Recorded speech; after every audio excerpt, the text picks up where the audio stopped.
A síndrome dos brasileiros que voltaram do exterior, documentário da DW.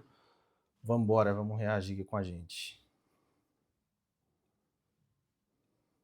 Você está vivendo no exterior, fica ali pensando em voltar para o Brasil até que você volta. Eu sempre achava, eu sinto falta do meu país, lá é minha terra, minha língua, né? Eu vou conseguir fazer tudo mais fácil. E não foi muito bem assim, não. Voltar para o Brasil depois de um tempo fora do país, seja obrigado ou por vontade própria, é tão desafiador quanto sair. Existe uma vasta literatura científica sobre o assunto. Que isso? O cientista pesquisou sobre voltar para o Brasil. O nicho Choque tá... cultural reverso. Choque cultural reverso, uma análise do processo de adaptação de intercambistas e tal, retornando para o Brasil. O que acontece com quem se lança nessa aventura tem até nome. Uns descrevem como síndrome do retorno, outros como choque cultural reverso. Costumo chamar isso de ferida do retorno. Eu conversei com brasileiros que fizeram um caminho contrário para entender melhor essa história. Eu moro na Alemanha há pouco mais de 13 anos, eu não vou mentir. Sempre bate aquele pensamento de como seria a vida de novo no Brasil. Nossa senhora, 13 anos. E é complicado, né? Porque... Muito tempo, cara. 13 anos morando fora. Independente do tempo que a pessoa mora, sempre passou pela cabeça de voltar de novo, né? Às vezes eu penso, faz 7 anos que eu moro aqui, eu e a Karina, a gente mora fora, a gente mora na Espanha, e sempre eu penso, caraca, como é que seria, hein? Você acha que voltar pro Brasil, comprar uma chacrinha, ficar tranquilo lá, hein? Nossa. Eu acho que é outra imigração, praticamente, porque... Você tem que, é o que falou o estudo aqui, né? Você tem que fazer uma imigração de novo, como é que eles falam? O impacto cultural reverso, né? Exatamente, porque não vai voltar para aquela formatação que você tinha na sua cabeça, tudo tá diferente. Eu conversei com uma amiga esses dias, ela foi, né, recentemente, e ela falou, Karine, você vai se assustar, tá tudo gumertizado. Tudo, tá tudo assim, de um jeito que a gente não conhecia. Até a pamonha, né, que é do nosso estado, tá gumertizada, não é mais o que era. Acho que é até meio natural. A saudade, né, de ter a família pertinho, as comidas, aqueles dias alegres de sol, mesmo conhecendo ou achando que eu conheço os problemas. Tem também os casos em que o imigrante brasileiro nem tem essa escolha, como a gente acompanha nas deportações nos Estados Unidos, por exemplo. Mais de 3 mil brasileiros foram deportados em 2025, um número recorde. Qualquer que seja o motivo, tem uma coisa básica que a migração faz com a gente, que é nos colocar num estado de ambivalência, que sim é percebido em outras experiências da nossa vida, mas nesse contexto aqui de um deslocamento físico complexo, se manifesta da seguinte forma. Tu sabe o que tu está perdendo, mas tu não sabe o que tu está ganhando. A tua perda ela é concreta, ela é dolorosa, né? Mas o que tu está ganhando? Ah, não sei, acho que vai ser bom para mim, para minha vida, para o meu filho, sei lá. Isso... Ou seja, a pessoa só vai porque ela é mais pelo psicológico mesmo, não é nada concreto. Tipo assim, eu vou porque eu vou ter isso, e é uma coisa concreta, é um fato. Não, o único fato que ela tem é que ela vai perder o estilo de vida dela aqui, o trabalho, tudo que ela conquistou aqui, e vai pro Brasil só mais por causa da saudade. Não é uma escolha que a pessoa faz, mas por causa da emoção, né? E por isso que a maioria das vezes, inclusive tem um monte de relato na internet aí, a maioria das vezes dá errado, porque a pessoa quando chega lá, a emoção passa, cara. Depois que a emoção passou, depois de 1, 2 meses, aí a pessoa cai em si, nossa, se eu tivesse naquele trabalho lá, nossa, tava tão tranquilo. O que eu acho fiz? Que eu estaria melhor. Ai, gente, eu acredito muito nisso, que é como eu falo pra você às vezes, que a gente esquece como que é a dor do parto, né? Por isso que a gente tem outro filho. Então, se a gente lembrasse exatamente o tanto que dói, dificilmente a mulher teria mais de um filho. E isso acontece, eu acho que com a imigração, a gente esquece como que é difícil criar uma vida do zero de novo, ou então se adaptar com uma rotina diferente, com um trabalho diferente, enfim. Eu acho que é mais o esquecimento do quão difícil era, e aí você começa a romantizar aquilo na sua cabeça e acaba tomando essas decisões no impulso. Meu Deus. Se chama ambivalência. Eu quero conquistar, mas eu não quero abrir mão de nada. Então, quando tu entra no avião e começa o processo, você está profundamente ambivalente. E uma das características da saúde mental do imigrante é justamente a capacidade de lidar com o conflito de ambivalência. Todo dia tu acorda e pensa, o que eu estou fazendo aqui? O que eu estou fazendo aqui? Será que eu deveria ter vindo? São sentimentos confusos, ambíguos, e todos eles acompanham quem decide deixar e quem quer voltar para o Brasil. É engraçado, toda vez que eu pensei em voltar, não é por causa de um fato concreto, tipo assim, é por causa disso, porque vai ser melhor pra mim, nada disso, sempre por causa do emocional, né? É aquela crise existencial, né? A gente se sente despertencente muitas vezes. Você vê aqui todo mundo perto da sua família, da sua cultura, vivendo muito cômodo, né? Em questão ao ambiente como um todo. E a gente nunca vai conseguir sentir isso porque não é o nosso país, né? Não é... Gente, a gente enche o saco de ir na padaria, porque você vai lá, nunca tem uma coisa que você realmente quer comer. Entendeu? Verdade. Nas pequenas coisas que a gente enche o saco. Se a gente for olhar como um todo, não vale a pena. Mas quando essas pequenas coisas vai juntando ali com o cansaço, com a fraqueza mental, né? Quando começa o inverno, então, nós somos brasileiros e vamos ser o resto da vida. Então a gente gosta de calor, gosta desse clima contínuo. Aqui não, a nossa vida muda, cada estação muda tudo. É muito louco, só quem imigrou mesmo vai entender. Eu quero ver o relato da galera aqui. Formas diferentes. No movimento de saída, como a especialista disse, você está buscando o novo, a descoberta, o incerto. No movimento de regresso, é hora de recuar ao que já era familiar. E é aí que dá o nó, porque não é mais. Ao menos não para você que viu o tempo passar em outro lugar. De novo, vem a ambivalência, que tem a ver, sim, em parte, com a coisa da expectativa e realidade. A gente escuta muito isso. Eu esperava que voltando para o Brasil fosse ABC. Eu esperava que voltando para o Brasil acontecesse ABC. E nunca é, né, galera? Nunca vai ser também pra quem tá no Brasil quer vir pra cá. Nunca, nada na vida é do jeito que você planejou, do jeito que você pensa que é. Se você pensar, vou botar assim certinho, que tudo que você planejou, as coisas dá certo, assim, certinho, passo a passo, não é porque você fez um planejamento muito bem feito que vai acontecer. Porque a vida, cara, é muito complexa. Então você nunca vai conseguir achar suas coisas acontecer certinho do jeito que você imaginou. E na hora de voltar é pior. Por quê? Você já tem aquela coisa na cabeça assim, eu tenho certeza que vai ser assim. Mas igual a mulher falou, nunca é. Você passou 5, 6, 7 anos aqui, nunca vai ser do mesmo jeito que era. As pessoas nem te enxergam mais do mesmo jeito que era. Porque pensa que o cara foi pro exterior, sei lá, às vezes ficou assim, não é mais aquele mesmo primo, aquele mesmo tio, aquele mesmo irmão que eu tinha, tá ligado? Então tudo vai mudar, a economia mudou, tudo mudou, seu emprego que você tinha no Brasil naquela época já não é a mesma coisa, seus amigos já até esqueceram de você, entendeu? Não acontece. A Andrea fez uma pesquisa com 500 brasileiros que viveram no exterior. Ela me disse que quando perguntava às pessoas sobre o retorno ao Brasil, quase todas diziam que tinha sido muito diferente ou pior. O que, na visão da psicóloga, mostra como a migração pode produzir uma relação imaginária ideal com o país de origem. É uma idealização, porque quando a gente está fora, literalmente fora do contexto, a gente meio que rompe com a realidade. A gente se relaciona com o país de origem muito mais no nosso imaginário, né? E você não tem dados de realidade suficientes para saber como é morar no Brasil hoje. Os dados que tu tem habitam absolutamente no teu imaginário. O confronto com essa realidade que você não imaginou, mas que você encontra é que gera a tal ferida do retorno ou síndrome do retorno. Uma fase em que você vira um estranho no ninho e precisa dar o seu jeito, praticamente como se tivesse perdido 2 países de uma vez só.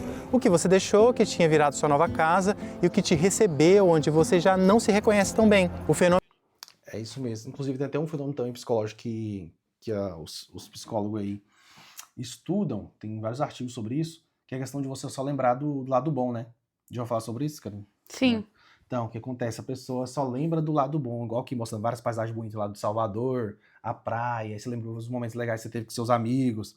Nossa, era bom demais quando saí da faculdade, então comeu a família no final de semana, ia almoçar na casa da minha avó. E A nostalgia é isso, viajar né? no final do ano, sei lá, entendeu? Como é que é? A nostalgia é isso, é uma visão romântica e doce do passado, né? A gente ignora totalmente o lado da dor e das dificuldades. Porque o cérebro faz isso para se proteger. Isso. Só que a gente, como adulto, tem que aprender que isso é algo que o nosso cérebro faz, mas não é a realidade total, não é o panorama total da situação. E o pior é que isso acontece quando você chega no Brasil também. Imagina, você chega no Brasil e você pensa, nossa, era bom demais lá em Porto, ia pra praia, meus amigos saíam do serviço de madrugada, a gente ia não sei pra onde, minha família, a gente viajava na Europa, não sei o que lá. Você pensou do lado bom, mas você não lembra também a dificuldade que foi pra você chegar. Quando chega no Brasil, você lembra só o lado bom da Europa. Aí quando você tá na Europa, você lembra só o lado bom do Brasil. Você fica assim, nossa, tô passando por essa dificuldade aqui agora, tanto que era bom lá, né? É igual aquele negócio, viu? Que todo velho é assim, né? Todo mundo, nossa, minha época era diferente, era bom demais. Tá doido. Eu só vejo o velho falando, é engraçado, os velhos sempre falam assim, né? Quando era na minha época, eu tinha que acordar de manhã, vender 1 quilo de chuchu pra poder comprar um pão. E aí eles falam, nossa, minha época era bom demais, minha infância era linda demais, nossa, banho na cachoeira, hoje o povo em dia tá tudo depressivo. Tem 2 pontos muito fortes das pessoas velhas contando relatos, né? É quando eles querem dar lição de moral, que eles falam, no meu tempo não era assim. E tem quando eles querem menosprezar o que a gente tá vivendo, que no meu tempo é que era bom. Gente, só para fechar aqui esse tema agora que abriu, eu vi esses dias um relato de um canal de um brasileiro aqui na Espanha entrevistando outra brasileira. Inclusive, ela trabalha no Porto Aventura, amor. Porto Aventura é um parque aqui, um dos maiores que tem na Europa. Tipo, comparado à Disney, né? Ele compete pau a pau aí, porque tem muitas atrações, coisa e tal. Uhum. Inclusive, há pessoas que dizem que é mais legal, e eu acho que eu tô de acordo. Enfim, a mulher, ela foi 4 vezes, ida e volta pro Brasil, Nossa. gente. Desistiu da Espanha, voltou, 4 vezes. E agora Deus. acabou por ficar aqui. Então, sim, existe a romantização e o você esquecer do que você passou. Nossa, é um alerta pra galera que tá aí pensando em voltar, né? Galera, não volta, não volta. Se você ficou com o objetivo só de juntar dinheiro e voltar, e você chegou nesse objetivo que você colocou, beleza, você volta. Se for só por causa da emoção, cara, pelo amor de Deus, não volta. Todo mundo que volta arrepende. Você vê, essa mulher voltou 4 vezes. 4 vezes, se arrependeu as 4 vezes. Meu Deus, que... Imagina agora pensar que o arrependimento não só de ter voltado, mas ter voltado 4 vezes. Todo o dinheiro que ela gastou, Nossa. o tempo que ela perdeu de um trabalho que ela poderia estar fixando no trabalho, ter mais direitos, o tempo que ela poderia, ou então ter ficado no Brasil logo de uma vez, esquecer isso, né? Mas E detalhe, amor, ela teve 3 filhos. E os 3 filhos nessas idas e voltas acabaram nascendo no Brasil. Nossa. Então, imagina só, questão Imagina de documento. Os direitos que ela não ia ter de ter um filho europeu, né? Uhum. Nossa, que brabo. Então, o negócio de não pensar, o desespero faz coisa, menino. Nossa, brabo demais. E tem muita gente que faz isso. Então, se você tá aqui, tá pensando em voltar, cara, aguenta. Uma coisa também que eu queria falar, que é a questão quando você chega, tem aquela depressão que você passa. Uma depressão horrível, e você pensa que você vai morrer e você não vai aguentar mais. Quem vem sem família, eu acho que é pior ainda, dependendo do caso. Mas todo mundo passa por essa depressão. Então, se você tá agora, chegou faz 2, 3, 6 meses, você chegou, talvez esteja nessa época da depressão, pensando em voltar de todo jeito. Se você não conseguir conquistar o que você quis conquistar, se você não tá naquele emprego que você sonhou, ou ter evoluído, ou sei lá, ou ter juntado aquela grana que você esperava, não ter conseguido seu documento, não volta. Aguenta aí, eu sei que é difícil, aguenta e fica nesse serviço ruim que você tá, porque uma hora vai chegar, cara, uma hora vai dar certo. E se você não esperar, você nunca vai conseguir aquilo que você queria. E se você voltar, tá aqui a prova aqui, ó, os estudos aqui, é tudo por causa de emoção, tudo por causa de eu quero aquilo rápido, não sei o que lá. E as dificuldades também faz você crescer, amadurecer. Se você não passar por isso, você nunca vai poder olhar para trás e falar assim, nossa, valeu a pena, né? Se você desistir no meio do caminho, a única coisa que você vai ter é arrependimento, cara. Uhum. Eu creio muito no viver um dia de cada vez com calma, né? Porque a gente sempre fica nessa ansiedade do futuro, do que vai ser amanhã, daqui a um mês, e a gente realmente esquece de botar a cabeça só no dia de hoje. E essa preocupação acaba sucumbindo a gente, né? A gente acaba entrando numa paranoia tão louca que a gente acaba fazendo essas coisas precipitadas. Uhum. Tenta distrair, vai se divertir com quem tá perto de você aí, com seus amigos de trabalho, com amigos que você tem, tenta fazer um final de semana divertido. Cara, vai tentar se distrair, porque senão você vai acabar fazendo besteira. É o que nós decidimos, né, amor? Nós também passamos por isso. Uhum. O fenômeno foi identificado já na Primeira Guerra Mundial. Na época, médicos perceberam que havia um impacto psicológico sobre os militares e civis deslocados na Europa. No Brasil, os estudos ganharam força com o neuropsiquiatra Décio Nakagawa. Nos anos 1980, ele pesquisou a frustração de trabalhadores brasileiros que tinham passado uma temporada em fábricas no Japão, os Dekasegs. No regresso, muitos manifestavam sintomas em geral de depressão, ansiedade e sensação de não pertencimento. Exatamente o que a Aline disse ter sentido na mudança para o Brasil ano passado. Depois de viver 10 anos na Alemanha, ela decidiu ir de malas feitas para Florianópolis. A ideia era abrir um negócio com o marido e refazer a vida por lá.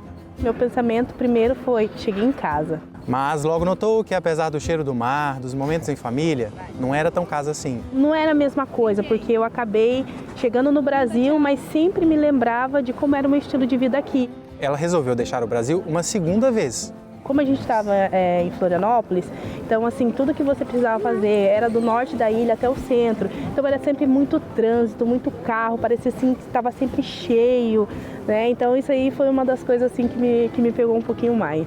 A história da Aline retoma um pouco aquele conceito de ambivalência do processo migratório, porque mesmo na Alemanha, onde ela quer estar agora, ela vai enfrentar outra adaptação. Mas olha, importante é ter em mente que o choque reverso é só mais uma etapa, um desafio da vida, que requer paciência para ser superado. A Aline ficou 7 meses no Brasil e não deu conta. A psicóloga intercultural com quem eu conversei acha que o ideal é esperar mais, porque a readaptação é meio que uma curva em U. Tem a euforia. Claro, todo mundo passa por isso. Tudo na sua vida você vai passar por isso, cara. Imagina um trabalho também. Se você entrou num trabalho, quanto mais tempo você ficar nesse trabalho, maior a chance de você ser promovido, de você ter mais respeito ali com a galera que tá trabalhando com você, de você ter mais influência na sua empresa e tudo mais.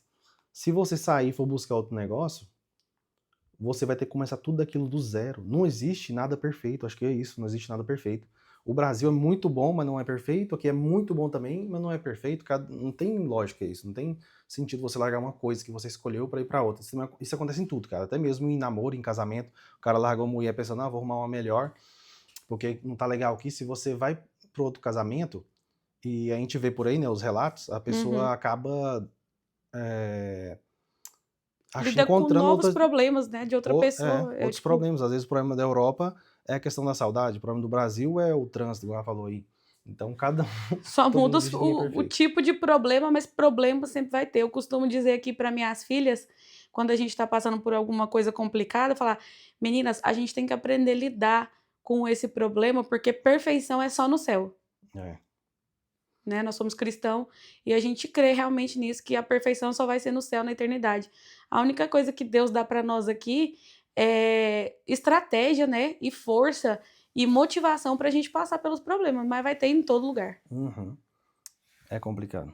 Do início, de matar a saudade, a insatisfação posterior com o que desagrada, as barreiras, até que finalmente vem o equilíbrio e a linha sobe de novo. O Itamaraty tem um guia online para auxiliar os que estão retornando. Um monte de dicas práticas. Na página onde dá para acessar o documento, o governo admite que vem percebendo um fluxo de retorno de imigrantes brasileiros. Caraca, não sabia, por causa do acirramento global de políticas anti-imigração. O texto, porém, não menciona dados gerais. Eu também entrevistei o Malcir Nascimento. Ele é autor do livro A Volta dos que Foram, sobre tudo que a gente está falando aqui. O Malcir retornou ao Brasil em 2018, após 10 anos na Austrália. Então, eu sempre vi outros imigrantes sofrendo muito com essa coisa da perda. E eu não queria, eu sou filho de mãe solteira, né? Aquela coisa toda, não tenho família próxima, não tenho nada. Então, eu sempre entendi o valor da vida, o valor da coisa de você valorizar aquelas pessoas que são que estão ali, né, por você. Por isso que eu decidi voltar e tô aqui no Brasil desde então, há 8 anos. O caso do Malcir é interessante por algumas razões. A principal delas ele conseguiu atravessar esse luto migratório, acabou se estabelecendo com a esposa e 2 filhos no interior de São Paulo. Diz que sem fórmulas mágicas, com muito preparo e planejamento. Eu acho que a questão de fazer tudo com o pé no chão é muito importante. Sem esses floreios das mídias sociais, essas coisas assim, que todo mundo fala, cheio de, tipo assim, como deveria ser, quem sabe não, cara, vai buscar a realidade. Vai buscar a realidade do que não é para você, muito autoconhecimento. Quem não busca autoconhecimento para entender por que está voltando, por que quer voltar, por que foi, o que é bom, o que era bom antes, o que não era bom. E se você não se conhecer, cara, eu vejo muita gente aí no YouTube, no Instagram, a galera volta mais por causa da saudade da família, e aí chega lá, aquela euforia, igual falou, essa curva de U que acontece, né? Quando você tá eufórico, aí vem a depressão, depois volta de novo. Você acaba se frustrando muito, porque você espera muito das pessoas, né? E acaba não correspondendo. No caso dele, igual você está falando, o exemplo dele é muito bom, porque você tem que ter autoconhecimento, você tem que saber por que você está voltando e pensar em você, se isso vai ser bom só para você. Se isso vai ser bom só para você, sem pensar nos demais, sem pensar, porque quem vai sofrer no final das contas é só você, cara. Quem vai passar a sua vida é sua, né? Você tem que se virar com ela sozinho.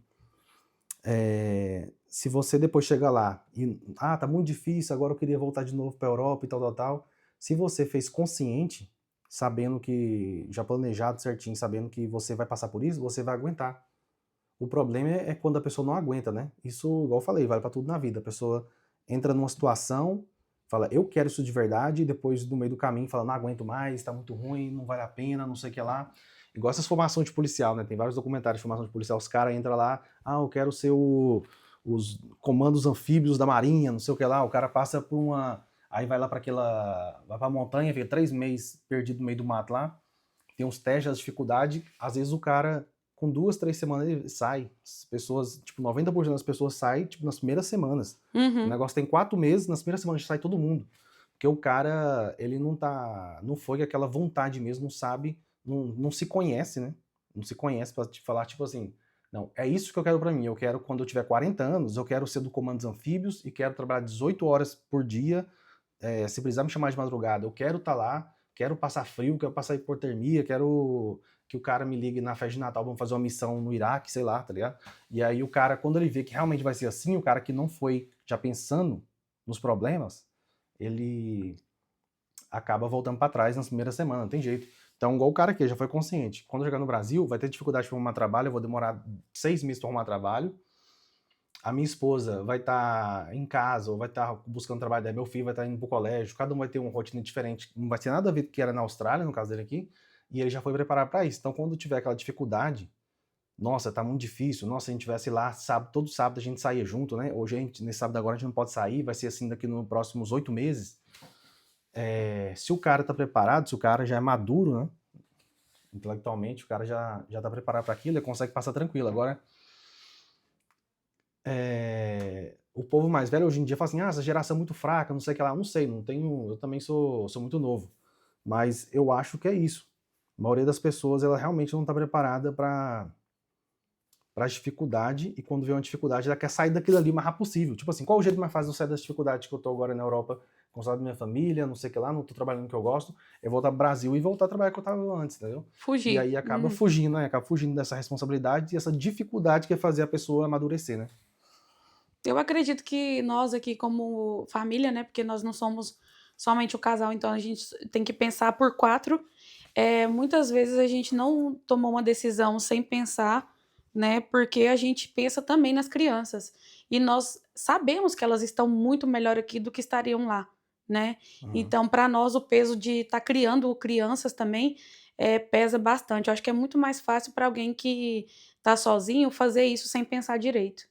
A gente já teve a opção de ir para outros países aqui dentro da Europa e a gente decidiu não mudar justamente porque as crianças já estavam se estabilizando aqui, né? Nós quase fomos para Portugal com um aluguel muito barato, só que uma condição de emprego que não permitiria meu marido praticamente ver minhas filhas crescendo. E nós não viemos para cá buscando isso, justamente nós queríamos participar da criação das nossas filhas. E a jornada de trabalho no Brasil, ela é ridiculamente humilhante, né, gente? A pessoa sai de manhã e volta de noite. Só dorme em casa. Complicado. Depois, faz uma matriz aí de prós e contras. Planejamento. Preparação. Que começa, às vezes, com a escolha de onde você quer morar no Brasil, que estilo de vida você quer levar, que projetos novos existem pela frente. E retornando, também não dá para ignorar as dificuldades que você passava no exterior, focar somente nas estranhezas. Mas essa é uma reflexão de você com você mesmo. Porque a migração não acontece no lado de fora, ela acontece do lado de dentro. Então, eu diria, tratem de se preparar no medida do possível antes. Se eu não me arrependo de ter feito o que eu fiz, a minha jornada para o Brasil, estaria mentindo se eu dissesse para você que não passa pela cabeça com uma certa frequência voltar para a Austrália ou ir para algum outro lugar do mundo. Isso é da natureza do imigrante. Se você fizer essa opção, você sempre vai ficar pensando em voltar do mesmo jeito que quem vai fica pensando em voltar. Tá, eu acho que é normal mesmo, né? A pessoa já foi pra fora, já aconteceu outras coisas, se ela volta pro Brasil, sempre vai comparar, né? Sempre vai comparar e aí vai ficar naquela questão. E outra coisa também, é igual ele falou aí, né? No caso dele foi com família. Se você tá sozinho, pra você ir, cara, você consegue ir e voltar na outra semana. Porque, não só por causa da questão de dinheiro, porque questão de adaptação, tem... Agora imagina uma pessoa que tem um filho, uma família, né? No meu caso, sou casado, tenho 2 filhas. Se a gente for pro Brasil agora, vamos voltar, vamos morar no Brasil, vamos reconstruir nossa vida. Só pra planejar isso aí, a gente vai demorar uns 6 meses, né? Ou mais. Montar a casa do zero. Isso.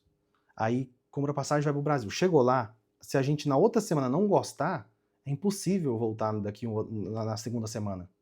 É impossível. É igual aquele negócio, né? Que um jet ski ele faz a curva muito rápida. Uma lancha, ela faz manobra ali, desvia rapidinho. Agora o Titanic, ele não consegue desviar, não consegue nem desviar o leme, como é muito grande, não consegue, o leme pequeno e o barco muito grande não consegue desviar do iceberg lá, né? Ou seja, quanto mais gente, mais difícil fazer a curva. Mais difícil fazer a curva pra você mudar de direção. Então, se você já tá com uma família, já tem pessoas que tá a seu cargo aí, pra você conseguir mudar de direção, cara, é muito planejamento e não dá pra fazer de uma hora pra outra. Então, pensa muito bem de fazer essas escolhas, né?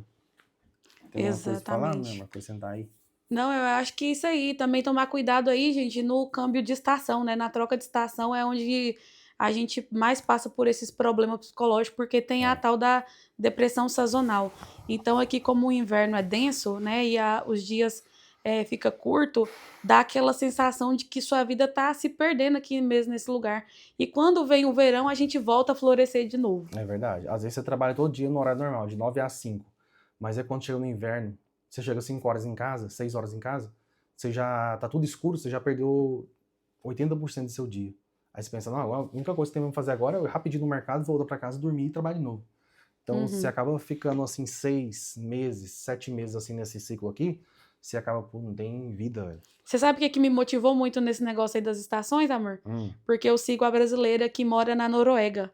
Eu falei, se essa mulher consegue se adaptar na Noruega, mano, eu consigo me adaptar na Espanha, tá ligado? Então, é tudo questão de perspectiva e de você ser uma pessoa camaleão. Que é para sobreviver como imigrante, a gente tem que ter essa pele de camaleão. É isso aí, tem que ter muita força. E se você pensa em mudar pra Europa, se você tá aqui, já segue o canal, se inscreve, dá o like aí, apoia e deixa um comentário que você achou. Se chegou até o final, escreve camaleão, pessoal. Indica outro vídeo pra gente poder comentar e reagir junto, beleza? Tamo Falou, junto, até é o nóis, próximo. tchau.